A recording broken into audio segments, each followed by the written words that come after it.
예수님은 가난한 사람들에게 관심이 많으십니다.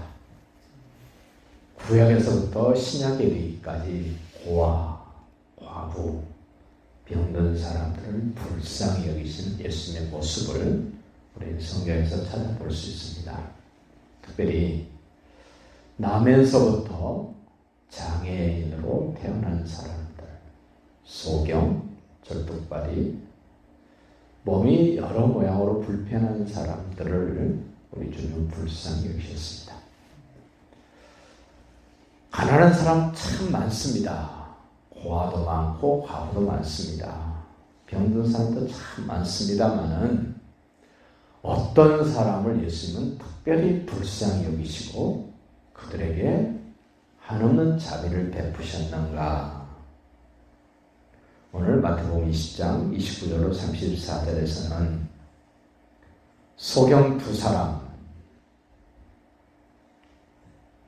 여리고에서 구걸하던 소경 두 사람, 예수님이 그 길을 지나가신다는 소식을 듣습니다. 예수님이 지금 여리고를 지나가시는 이 장면은 두 번 다시 오지 않는 마지막 기회입니다. 저 갈릴리에서 사마리아로 통행하지 않기 때문에 그 요단강을 건너서 이방 사람들의 땅을 지나서 다시금 여리고에서 예루살렘으로 나가는 그 여정으로 들어가시는 예수님의 모습은 이제 이 여리고를 나가셔서 예루살렘으로 가시면 십자가 지고 죽으시게 되는 마지막 길을 가시는 장면이 오늘 20장에 나오는 장면이에요. 내가 소경이고 가난하고 여러 가지 질병으로 고통 속에 있을지라도 우리 주님 앞에 부르짖지 않으면 불쌍히 여김이 없습니다. 우리는 기억해야 됩니다. 내가 예수님에게 나를 불쌍히 여겨달라고 매달릴 수밖에 없는 그런 요소들이 내게 있는가? 그런 마음이 내게 있는가? 그런 간절함이 내게 있는가? 예수님이 아니어도 내 문제를 누군가가 해결을 하고 자신이 해결을 하고 세상적으로 해결할 수 있다면 예수님에게 그렇게 매달릴 필요도 없고 부르짖을 필요도 없습니다만은 이 소경 두 사람 충분히 자기가 생각해봐도 예수님에게 불쌍히 여겨달라고 간청할 수밖에 없는 요소들이 너무 많은 사람. 마치 예수님이 여리고를 지나가신다는 소리를 듣고 그들이 예수님께 매달립니다.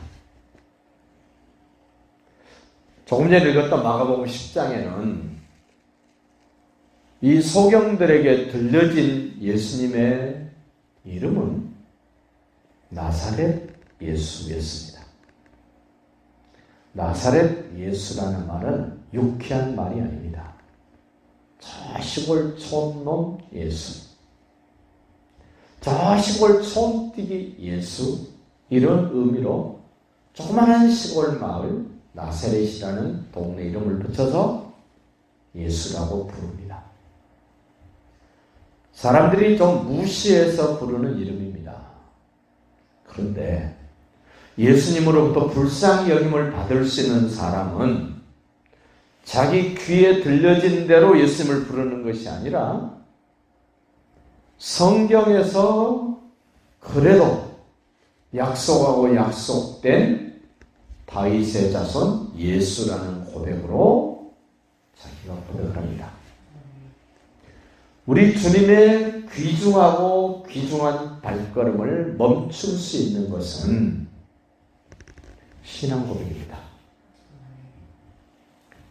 세상 사람들이 나사렛 촌놈 예수라고 부를지라도 정말 자신의 인생의 문제가 해결되고 예수님으로부터 불쌍히 여김을 받을 사람은 귀로는 나사렛 예수로 들었지만 자기 속에서 그것이 바뀌어져서 다윗의 자손 예수라는 고백이 된다는 겁니다. 이걸 우리는 은혜라고 말합니다. 은혜가 아니면 이렇게 고백할 수 없습니다. 세상 사람들은 예수님을 무시하고 왕무시합니다마는 하나님의 은혜를 입은 사람들은 그 예수님이 보통 사람이 아닙니다. 그 예수님이 나와 상관없는 분이 아니라 나와 뗄래야 뗄 수 없는 나의 생명의 근거가 되고 내 행복의 근원이 되고 내 삶의 근간이 될 수밖에 없는 하나님이신 예수님, 나의 왕이신 예수님, 나의 모든 것의 주인 되신 예수님이라고 고백할 수밖에 없는 하나님의 그 은혜가 있는 사람을 예수님은 불쌍히 여기신다는 겁니다.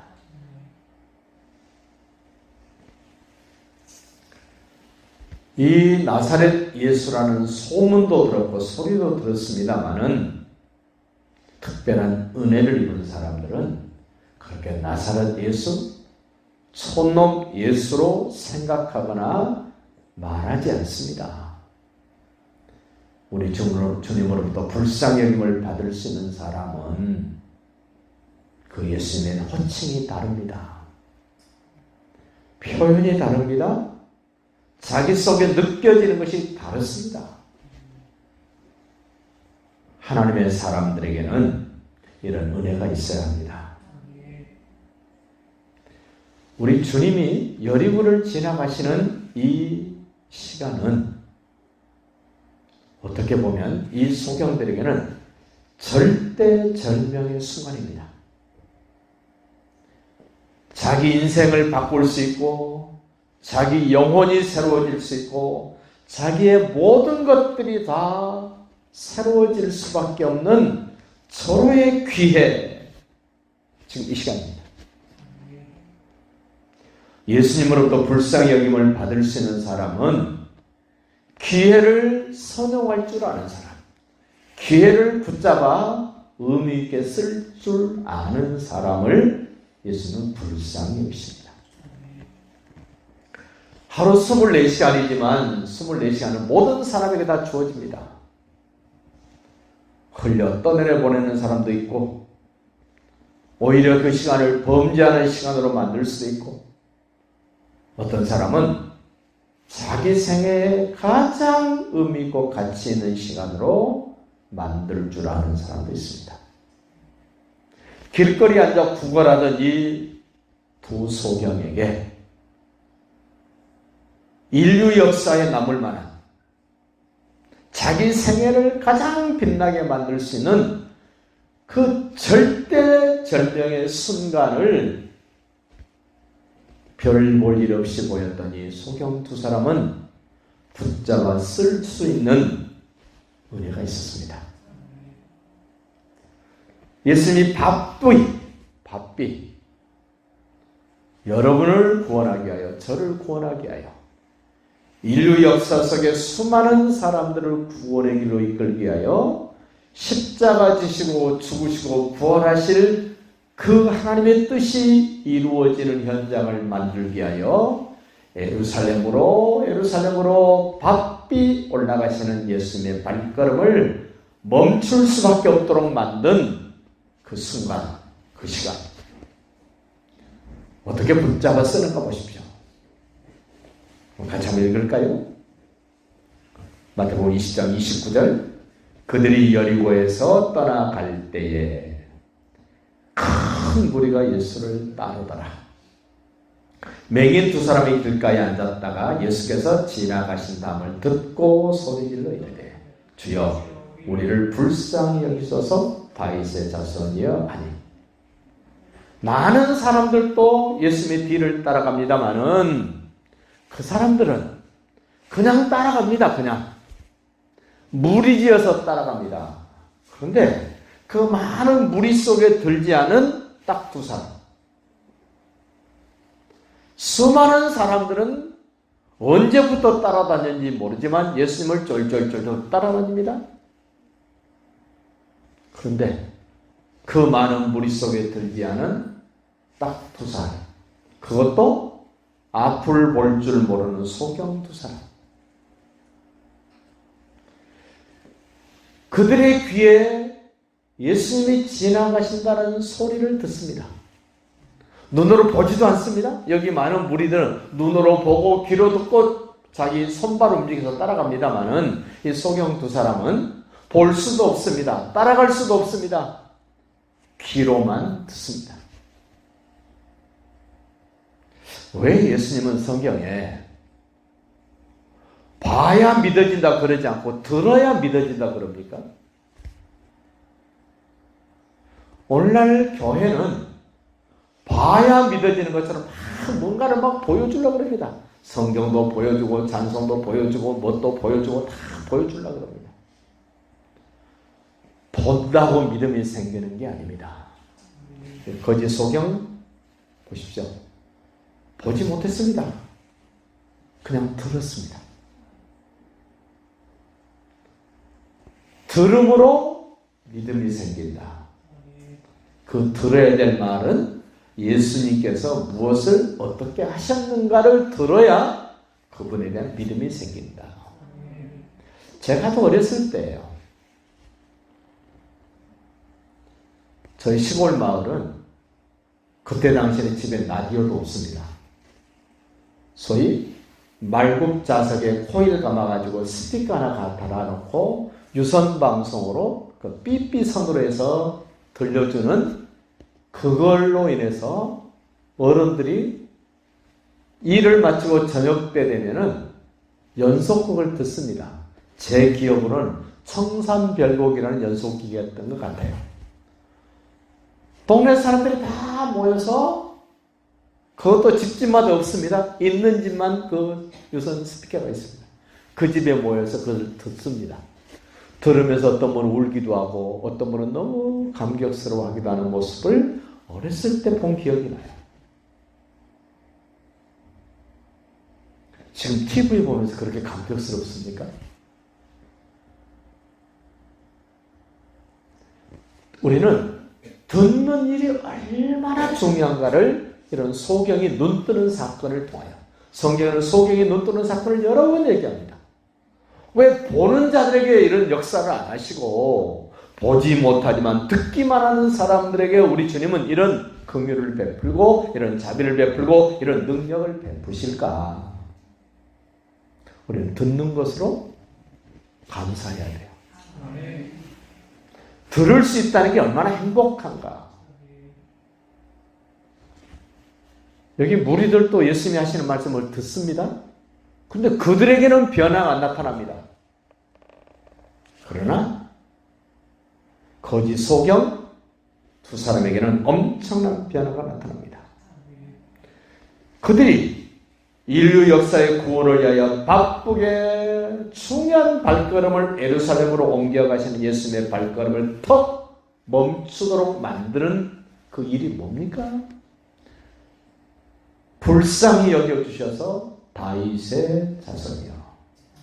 오늘날 우리가 사도신경으로 신앙을 고백한 것보다 더 분명한 신앙 고백이 다윗의 자손 예수여입니다. 그들의 귀에 뭐라고 들렸어요?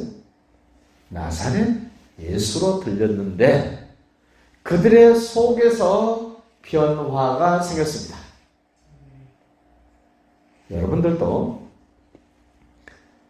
세상에서 예수님에 대하여 이런저런 소리 수없이 많이 합니다. 믿는 사람이든 안 믿는 사람이든 이런저런 예수님에 관한 이야기를 이단도 합니다. 정통교회에서도 합니다마는 정말 불쌍히 여김을 받을 수 있는 사람은 듣는 대로 판단하고 비판하는 것이 아니라 하나님의 은혜로 내 속에서 그 예수님에 대한 고백이, 예수님에 대한 생각이, 예수님에 대한 표현이 내 속에서 바뀐다는 거예요. 바뀌어. 그 은혜가 있기를 바랍니다. 망할 사람들에게는 좋은 예수님에 관한 소식을 들어도 이 속에서 뒤집어집니다. 그러나 하나님에게 긍휼과 자비를 받을 대상들은 좋지 않고 시시하고 별거 아닌 것처럼 예수님에 대한 말을 들었지만 자기 속에서는 너무너무 귀하고 귀한 예수님으로 느껴지고 고백되어지는 은혜가 있기를 바랍니다. 이 나사렛 예수로 들었지만 다윗의 자손 예수라고 고백하는 것은 어떤 건가 보십시다. 31절 봅시다. 30절 볼까요? 맹인 두 사람이 길가에 앉았다가 예수께서 지나가신다함을 듣고 소리질러 이르되 주여 우리를 불쌍히 여기소서 다윗의 자손이여 소리를 지릅니다. 그런데 예수님을 오랫동안 따라다녔던 이 무리들이 뭐라 그러나 보세요. 31절 무리가 꾸짖어 잠잠하라 하되, 여기서 이 무리들이 하는 말을 상상해 보십시오. 뭐라 그랬겠습니까? 충분히 우리는 유추해 볼 수 있어요. 야 임마, 두 눈 멀겋게 뜨고도 내가 지금 몇 시간째 며칠째 예수님을 따라다니는데도 불구하고 나는 예수님으로부터 불쌍히 여김을커녕 아무런 것도 나는 예수님으로부터 받은 게 없어. 그런데 앞도 못 보는 네 주제에 잔소리하지 마, 시끄럽게 하지 마, 이렇게 굉장히 고상하게 표현되어 있습니다만은 우리가 일상적으로 그냥 세상 사람들이 쓰는 표현을 써본다면 어떤 표현이에요? 아주 쌍스러운 표현이에요. 쌍스러운 표현. 네?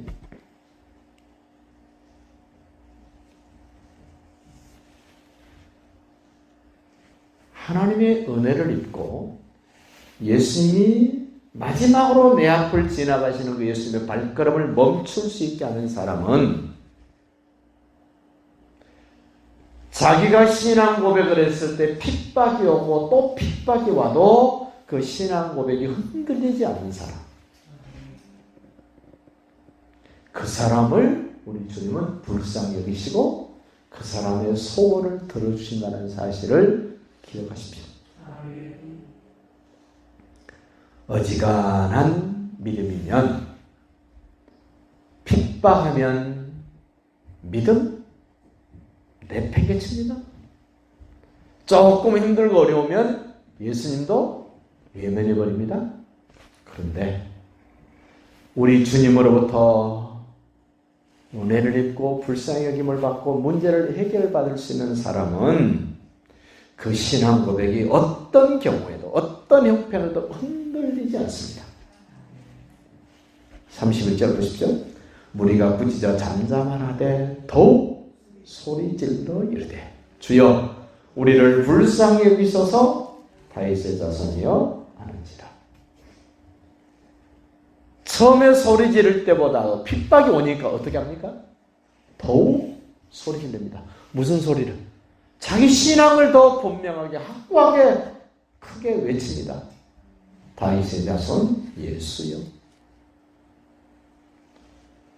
신앙 고백도 중요합니다만은 혼자서 골방에서 혼자서 집에서 고백하는 신앙 고백이 아니라 세상 속에서 수많은 무리 앞에서 지금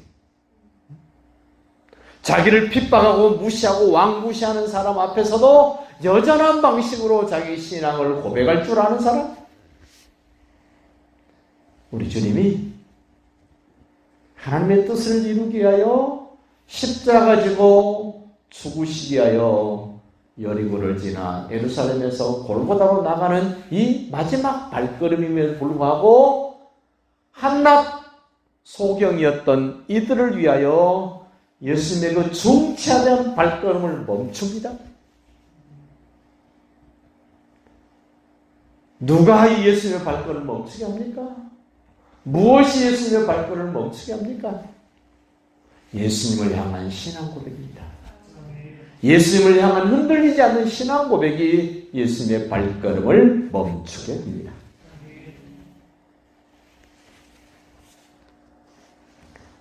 핍박 가운데서도 변함이 없는 이 사람들의 신앙 고백을 통해서 32절입니다. 예수께서 머물러 서서 그들을 불러 이르시되 너희가 무엇을 하여 주기를 원하느냐? 내가 너희를 어떻게 해줬으면 좋겠냐?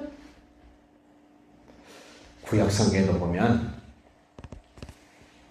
에스더가 아하수에로 왕 앞에 탁 나가니까 아하수에로 왕이 뭐라 그래요? 내가 너한테 어떻게 좀 좋겠냐? 내 나라의 절반이라도 내가 뚝 띄워줄 테니 너 내한테 이야기해봐. 그렇게 통 크게 뚝 띄워주겠다 그러잖아요. 내가 무엇을 요구했을 때보다도 주께서 나에게 내가 너한테 뭐 해줬으면 좋겠냐고 물을 때 훨씬 더 의미가 있어요. 내가 주님께 뭘 달라고 하는 것도 좋습니다만은 내가 뭘 달라고 하기 전에 주님이 발걸음을 멈추시고 내가 너한테 뭐 해줬으면 좋겠냐? 이렇게 물어주시면 끝난 겁니다. 네? 집사님도 달라고 하기 전에 주님이 물어보실 수 있도록 우리 집사님도 내가 달라 그래봐야 고작 내가 필요한 거 요거 달라는 거예요.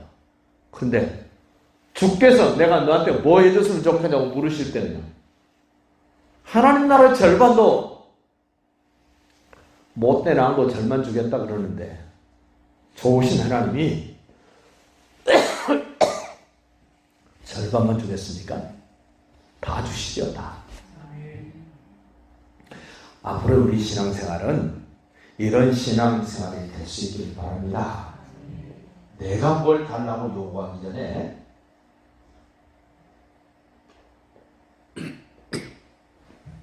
주님이 내가 너한테 뭐 해줬으면 좋겠냐, 오히려 주님이 나에게 물어주실 수 있는 신앙생활, 멋지지 않습니까? 응? 이 소경들은 목표와 목적이 분명했어요. 우리 주님의 발걸음을 멈추게 한 그 사람들은 은혜가 있었을 뿐만 아니라 신앙 고백도 분명했을 뿐만 아니라 그들의 삶의 목표와 목적이 분명했습니다. 우리 주님이 물어보시자마자 대답합니다. 뜸들이지 않습니다.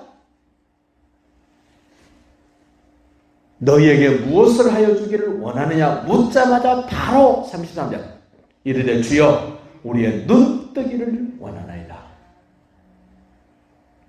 여러분, 소경이 눈 뜨는 것 말고 다른 목표 없을까요? 많이 있을 거예요. 많이 있어. 그런데 이 소경들은 신앙도 있었고 은혜도 있었지만 목표와 목적이 분명했어요. 내가 눈 뜨기를 원합니다. 늘 구걸하고 있었기 때문에 돈도 필요하지 않았을까요? 네? 그 마가복음 10장에 보니까 아버지도 소경이요, 아들도 소경이요 이랬어요. 아마 집도 없었을 것 같아요. 대한민국도 자기 집 장만하기가 쉽지 않잖아요. 집 한 채 주세요. 장가도 못 갔어요. 장가하게 주세요. 뭐 이런 것도 많았을 텐데 이 소경은 목표가 분명했어요. 내가 눈을 뜨고 싶습니다. 그렇죠. 눈 뜨면 집도 생깁니다. 돈도 벌 수 있습니다. 결혼도 할 수 있습니다. 우리의 목표는 주님을 보는 거예요. 우리의 목표는 주님을 따르는 거예요. 얼마나 확실한 거 보십시오. 예수께서 불쌍히 여기사 그들의 눈을 만지시니 곧 보게 되어 그들이 예수를 따르니라. 여러분, 눈 뜨고 싶은 목적이 뭐였어요? 목표는 눈 뜨고 싶었어요. 목적은 예수님 보고 싶은 거예요. 자기 부모도 보고 싶고 자기를 아껴준 사람을 보고 싶고 여러 가지 볼 것도 세상에 많습니다만은 이 소경은 목표는 눈 뜨는 거였고 목적은 예수님 보는 거예요. 눈 뜨자마자 천지를 창조하신 예수님을 보는 거예요. 보는 것으로 끝나지 않습니다. 봤으니까 자기 인생 살겠다고 다른 데로 갈 수 있습니다만은 아닙니다. 목표는 눈 떠서 예수님 보는 거였고 목적은 예수님을 끝까지 쫄쫄쫄쫄 따라가는 것이 목적이었어요. 우리는 목표보다 목적이 훨씬 더 중요합니다. 내가 꿈꾸는 목적이 아닙니다. 주님과 관계된 목적. 사람들은 돈 버는 것이 목표입니다. 성공하는 것이 목표입니다. 그런데 목적이 없습니다. 돈 벌어서 뭐 할 건데요? 성공해서 뭐 할 건데요? 그러나 하나님의 은혜가 있고 믿음을 가진 사람들은 분명한 목표도 목적도 전부가 다 예수님과 하나님 나라와 연결된 목표, 하나님과 관계된 목적을 가져야 합니다. 그들이 눈을 뜨자마자 곧 보게 되어 그들이 예수를 따르니라. 기억하십시오. 주님, 지금 어디로 가는 길입니까? 예루살렘으로 올라가는 길입니다. 그 길이 어떤 길입니까? 십자가 지러 가는 길입니다. 죽으러 가는 길입니다. 이 소경 눈 뜨자마자 예수님을 쫄쫄쫄 따라가는데 십자가 지러 가는 골고다 길, 무덤에 장사 지내는 그 길을 따라갑니다. 영광스러움을 보고 따라가는 게 아닙니다. 고난 가운데 같이 따라갑니다. 그랬더니 우리 주님 3일 만에 부활하세요. 결국은 고난의 길이요, 핍박의 길이요, 죽음의 길이지만 예수님을 따라가는 길은 그것으로 끝나지 않습니다. 영광스러운 부활의 길이 있습니다. 우리가 가는 길은 그 길입니다. 은혜를 입고 신앙 고백이 있었고 목표와 목적이 분명한 이 사람들을 불쌍히 여기셨던 예수님, 오늘 우리도 불쌍히 여겨달라고 매달릴 수밖에 없는데 육체의 약점이 있습니다. 우리 생활의 약점이 있습니다.